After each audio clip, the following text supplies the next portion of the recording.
자, 오늘은 무기화학 문제 풀이를 해보려고 합니다. 자, 오늘 문제를 먼저 살펴보도록 하겠습니다. 첫 번째 문제는 철 차기온의 산화환원 반응에 대해서 적고 있습니다.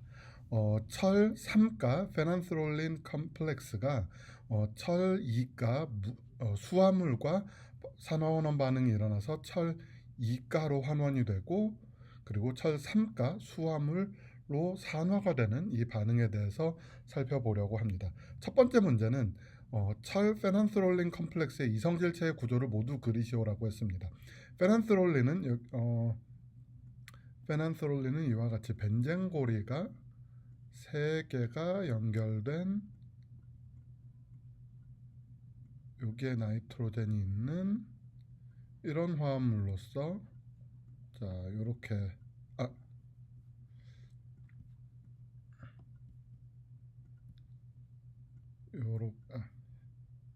네.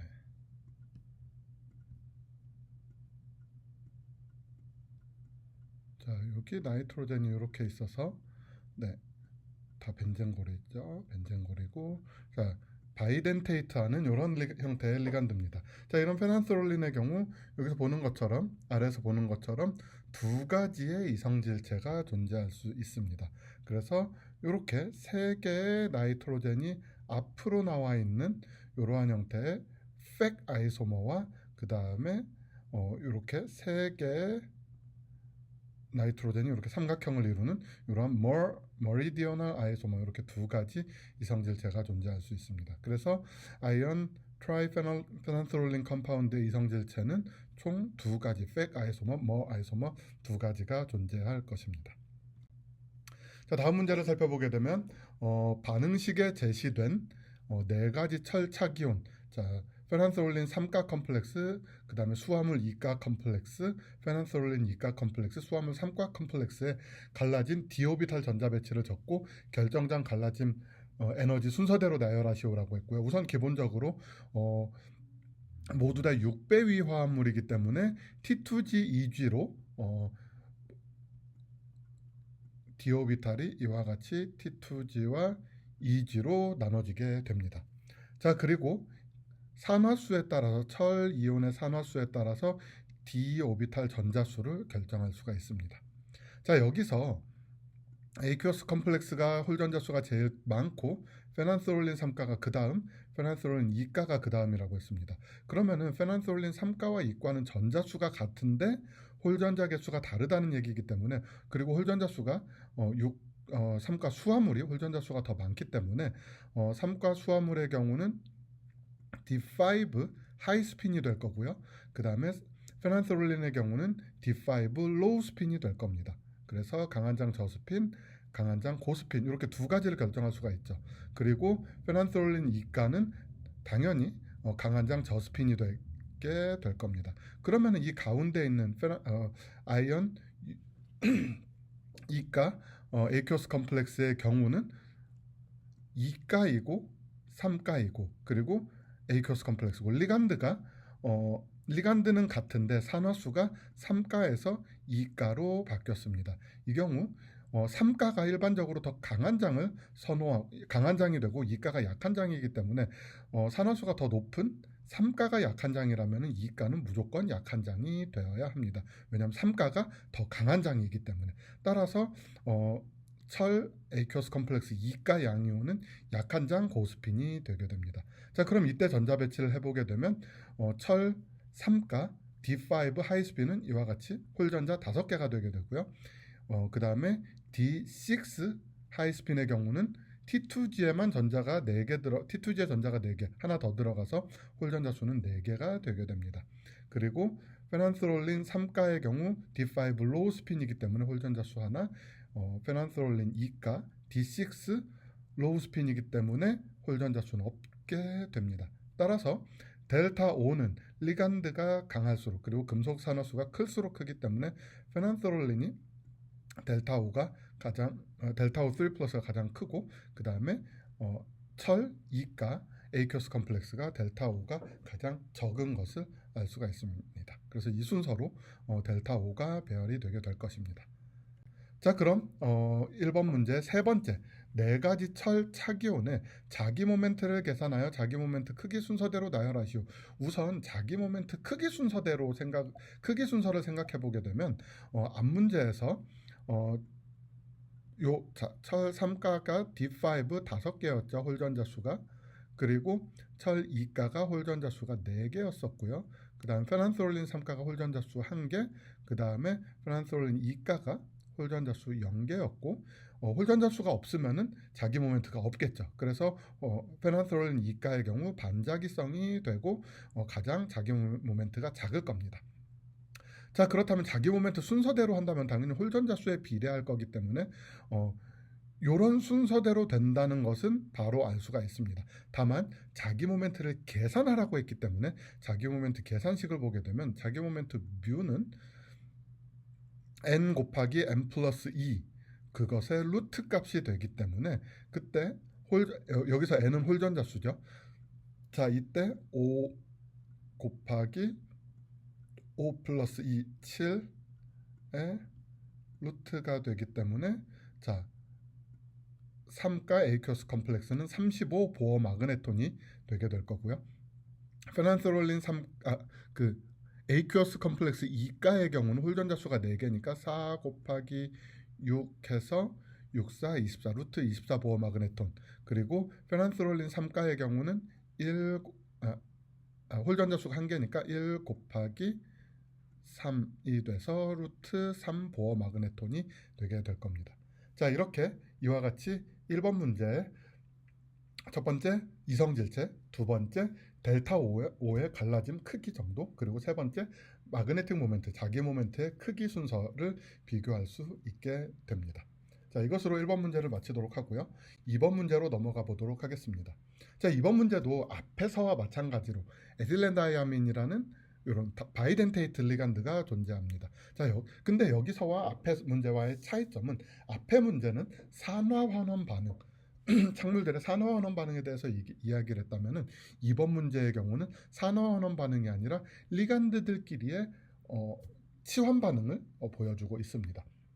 자, 그래서 첫 번째는 코발트 헥사 암민 컴플렉스가 코발트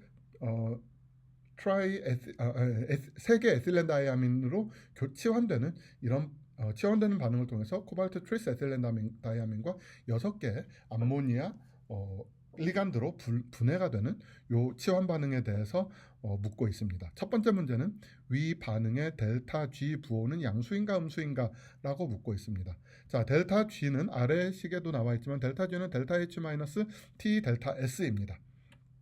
자, 그렇다면 델타 H에 대해서 먼저 살펴보게 되면 에틸렌다이아민과 암민은 거의 비슷한 배위 결합력을 가지고 있습니다. 하지만 암민이 에틸렌다이아민으로 치환되는 반응은 킬레이트 효과 때문에 더 강하게 결합을 한다고 볼 수 있기 때문에 델타 H가 음수로 예상할 수가 있습니다. 이 반응의 델타 H는 더 강한 결합을 가진 생성물이 만들어지기 때문에 델타 H는 음수로 예상할 수 있겠죠. 자, 두 번째, 반응 전후의 입자가 좌변의 반응 전의 입자는 하나 플러스 3개로 4개의 입자가 존재하는 반면에 반응 후에는 하나 플러스 6개로 총 7개의 입자가 존재하게 됩니다. 그럼 엔트로피 관점에서 보게 된다면은 분자수가 많아졌기 때문에 자유도가 증가하게 되고 엔트로피적으로도 유리하게 됩니다. 엔트로피 변화는 양수가 되겠죠. 그러면 우리가 알고 있는 깁스 프리 에너지 계산식인 델타 G는 델타 H-T 델타 S의 식에 델타 H의 부호는 음수였었죠. 그리고 델타 S의 부호는 양수였었습니다. 하지만 양수의 온도는 무조건 절대 온도이기 때문에 양수가 될 수밖에 없고요. 그것을 뺐기 때문에 무조건 음수 빼기 양수가 되니까 음수의 음수가 되게 되겠죠. 따라서 델타 G는 반드시 음수가 되게 될 것이고요. 반응은 자발적으로 일어나게 될 것입니다. 따라서 2번 문제, 첫 번째 문제의 경우 델타 H의 부호는 음수이다 라고 얘기할 수 있습니다. 자, 다음 문제로 넘어가 보겠습니다. 자, 위 반응이 일어날 때 용액의 색이 노란색에서 빨간색으로 변화한다. 결정장 갈라짐 에너지의 크기 델타 O는 둘 중에서 어떤 것이 더 클까라고 물어보고 있습니다. 사실 이것은 여러분들이 만약에 스펙트로케미컬 시리즈 과연 그 파이 도너 어셉터 성질을 알고 있다고 한다면 에틸렌다이아민이 암민보다 더 강한 장리간드이기 때문에 에틸렌다이아민의 경우가 델타5가 더 커지게 된다. 따라서 코발트 에틸렌다이아민의 델타5가 더 크다라는 것을 알 수가 있습니다. 또한 노란색과 빨간색 흡수 파장을 가지고 흡수 파장의 보색 관계를 사용을 해볼 수가 있습니다. 다만 빨간색과 파란색의 보색이 좀 애매하죠. 빨간색과 노란색의 보색은 둘 다 파란색, 남색 계열에 가 있습니다. 물론 빨간색의 경우가 조금 더 짧은 파장의 빛을 그냥 완전한 보색 관계로만 생각한다면 조금 더 짧은 파장으로 가게 될 겁니다. 빨간색이 노란색보다 더 긴 파장이기 때문에 단순 반대로 간다고 생각한다면 빨간색의 흡수 파장이 더 짧게 될 겁니다. 파장이 짧다라는 얘기는 더 에너지가 크다라는 E는 에너지식에 의해서 E는 H뉴의 에너지식에 의해서 파장은 주파수에 반비례하기 때문에 요 코발트 에틸렌다이아민의 경우가 더 짧은 파장을 흡수하게 되면 에너지는 더 크다. 바꿔 말하면 델타5가 더 크다라는 것을 알 수 있습니다. 따라서 이와 같이 보색 관계를 사용해도 코발트 트리스 에틸렌다이아민의 델타5가 더 크다는 것을 예상할 수가 있습니다. 자, 마지막 세 번째 문제, 이번 문제의 세 번째 문제의 경우 코발트 헥사암민 컴플렉스가 반자기성일 때 코발트 트리스 에틸렌다이아민에 갈라진 d 오비탈 전자 배치와 자기 모멘트를 계산하시오라고 했습니다. 자, 코발트 헥사암민이 강한 장리간드였죠. 델타5가 더 작았습니다. 암민이 더 약한 장리간드이기 때문에 델타5가 더 작습니다. 암민의 경우. 자, 그러면은 코발트 헥사암민의 경우에 델타5가 이 정도 된다라고 한다면 코발트 트리스 에틸렌다이아민의 경우는 델타5가 이 정도가 된다라고 비교를 해볼 수가 있을 겁니다. 자, 이때 저스핀이라고 이야기를 했죠. 더 약한 장일 때 저스핀이었습니다. 그러면은 더 약한 장일 때 저스핀이었다면은 더 강한 장이 됐을 때는 더 강한 장이 되게 되면 당연히 더 저스핀 쪽에 치우쳐져 있게 될 겁니다. 보통 강한 장이 저스핀으로 가게 되는데 약한 장이 저스핀이었다면 강한 장은 당연히 반드시 저스핀이 되어야 합니다. 따라서 코발트 에틸렌다이아민 역시 T2G6의 저스핀의 전자 배치를 갖게 되고 홀 전자 수가 0이 되게 됩니다. 따라서 이 경우에 반자성이 되고요. 자기 모멘트는 0 보어 마그네톤이 되게 될 겁니다. 이 문제를 낸 이유는 여러분들이 무조건 예를 들어서 여기 저스핀 반자성이라고 했으니까 여기서는 당연히 반대겠지, 하이스핀이겠지. 하이스핀이면은 자기 모멘트는 홀 전자 4개니까 어떻게 되겠다라고 계산을 할 것 같아서 그런 실수를 하지 말라고 일부러 이렇게 저스핀인데 더 강한 저스핀, 더 강한 장에서의 저스핀을 비교해보라는 문제를 출제한 것입니다. 따라서 여러분들이 단순히 문제만 보고 여기 반자기성 저스핀이네, 그러니까 반대쪽은 하이스핀이네 라고 생각하지 말고 반드시 리간드의 결정장 3기를 비교해서 강한 장인지 약한 장인지 그때의 전자 배치를 확인하도록 하면 좋을 것 같습니다. 자, 마지막 문제, 세 번째 문제를 풀어보겠습니다. 자, 아래 반응식은 백금 착화합물 가로부터 착화합물 나와 다를 단계적으로 합성하는 과정을, 그리고 여기 아래의 표는 가나 다 화합물의 구성하는 원소의 몰비를 나타낸 것입니다.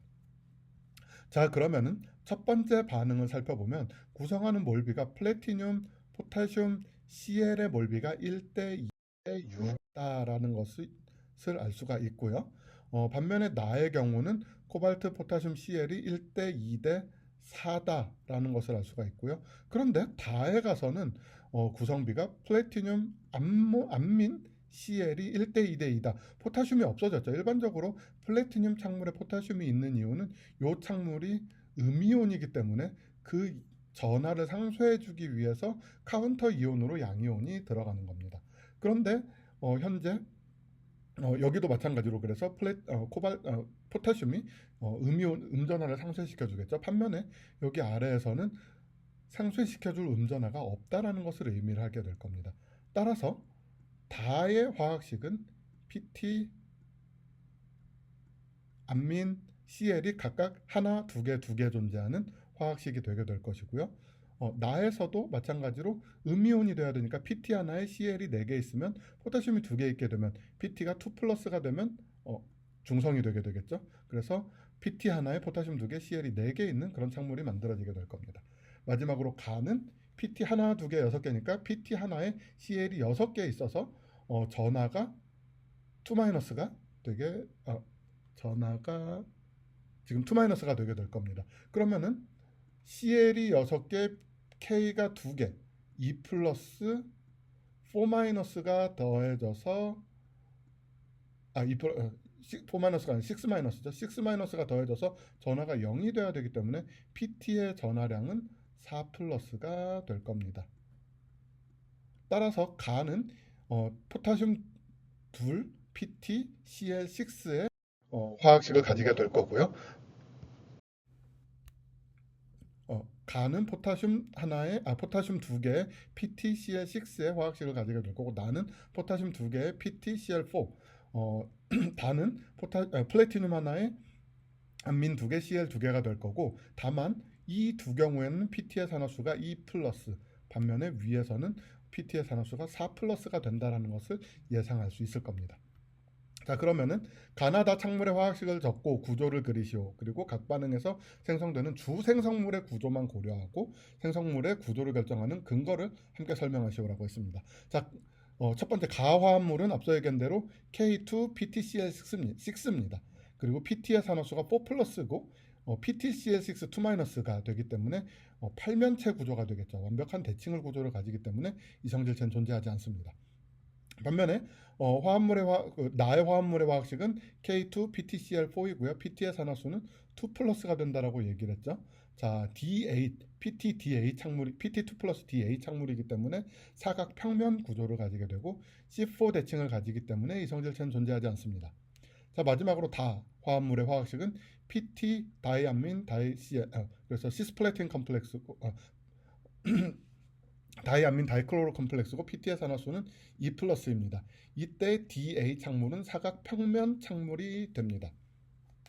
이 경우에는 시스와 트랜스 이성질체가 존재한다고 생각할 수 있습니다. 하지만 시스 트랜스 이성질체는 광학 이성질체가 아니죠. 따라서 시스와 트랜스 이성질체는 두 개의 에너지가 다르고 주변 상황에 따라서 한 가지만 더 많이 생성될 수가 있습니다. 앞에 문제에서 분명히 주성질체를 에 대해서 주 생성물에 대해서 이야기를 하라고 했습니다. 자, 시스 트랜스 이성질체가 존재하는데 반응 2에서 보게 되면 앞에 반응 2에서 보게 되면 자, 플래티늄 CL4가 존재하는데 PTCl4에서 CL이 하나 떨어져 나가게 되면 PTCl3 NH3가 되겠죠. NH3가 될 겁니다. 자, 이때 NH가 한쪽에는 NH가 있고 NH3가 있고 한쪽에는 CL이 있고 반대쪽은 다 CL일 겁니다. 자, 이때 CL과 NH3의 트랜스 이펙트가 다릅니다. 트랜스 이펙트라는 것은 스퀘어 플래너 창물의 경우 트랜스 포지션에 있는 리간드를 잘 떨어뜨려주는 그런 성질을 의미합니다. 자, CL과 암민의 트랜스 이펙트를 보게 되면 CL의 트랜스 이펙트와 CL의 트랜스 이펙트가 암민보다 더 큽니다. 따라서 CL의 트랜스 포지션에 있는 CL을 암민의 트랜스 포지션에 있는 CL보다 더 잘 떨어뜨려 주기 때문에 자, PT 자, CL 시리얼은 옥수 암민 그 다음에 여기는 암민 그 다음에 여기 CL이 있는 이와 같이 시스 포지션에 암민과 CL이 존재하는 시스 플라틴이 생성이 되게 됩니다. 따라서 이 경우에도 이성질체가 존재하지 않는다라고 주생성물에 대해서 이야기를 하라고 했기 때문에 이성질체가 존재하지 않는다라고 설명을 할 수가 있습니다. 이 문제의 경우는 자, 화합물의 화학식에 대해서 결정하고 그리고 그때 화학 반응에서 트랜스 이펙트에 의해서 생성되는 창물, 우세하게 생성되는 창물에 대해서 파악하라는 의미의 문제라고 생각하면 될 것 같습니다. 자, 마지막 세 번째 문제, 두 번째 문제를 살펴보면 반응 1과 반응 2 중에 산화환원 반응을 찾고 산화반적 반응과 환원 반적 반응을 적어라라고 이야기를 하고 있습니다. 자, 첫 번째 반응을 보게 되면은 K2PtCl6가 K2PtCl4로 바뀌게 되는 반응이 되게 됩니다. 그러니까 4 플러스에서 2 플러스로 산화수가 변화했기 때문에 반응 1은 산화환원 반응이 됩니다. 자, 산화 반쪽 반응을 보게 되면 환원 반쪽 반응을 보게 되면 PtCl6 2-가 두 개의 전자를 받고 PtCl4 2-가 되고 두 개의 Cl-가 떨어지게 되고요. 산화 반쪽 반응을 보게 되면 하이드라진이 질소와 H 플러스 4개로 떨어져 나오고 4개의 전자가 나오게 되는 이러한 반쪽 반응이 있게 됩니다. 자, 이 반응을 반쪽 반응을 전체 반응식으로 맞추게 되면 위의 반응식에 2를 곱해야지 전자가 모두 없어질 수 있겠죠. 2를 곱해서 더해주게 되면 아래 보는 것과 같이 두 개의 플래티늄 컴플렉스들이 하이드라진과 반응해서 질소와 4개의 HCl 분자를 내놓는 이런 반응이 이런 반응이 일어나게 될 겁니다. 자, 이것은 산화환원 반응에 대한 이야기고요. 그렇다면 반응 2는 자, 플래티늄 2+가 플래티늄 2+로 그대로 산화수가 유지되기 때문에 이 경우에는 산화수가 변하지 않아서 리간드 치환 반응으로 설명을 하는 게 맞습니다. 4개의 CL 리간드가 2개의 암민으로 바뀌면서 플래티늄의 플러스 전하가 플래티늄 컴플렉스의 마이너스 전하가 E-에서 Cl-가 2개 떨어졌기 때문에 0으로 바뀌게 되죠. 그래서 산화수가 바뀌는 것처럼 보이지만 실제로 플래티늄의 산화수가 바뀌는 게 아니라 전하를 가지는 리간드가 떨어져 나가면서 전체 창물의 산화수만 변화하게 되는 겁니다. 따라서 이 경우는 정확하게 얘기하면 플래티늄의 산화수는 변화가 없기 때문에 산화환원 반응이 아닌 마이너스 전하를 가진 리간드와 중성 리간드 사이의 치환 반응이다 라고 이야기를 하는 게 정확합니다.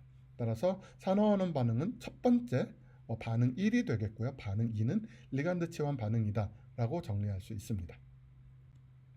자, 마지막 문제를 살펴보겠습니다. 마지막 문제는 정량적인 계산을 하라는 문제입니다. 자, 정량적인 계산을 해보기 위해서 제시된 문제를 살펴보면 백금 착화합물 다 15g을 얻기 위해서 필요한 하이드라진의 최소량을 계산하시오 라고 했습니다.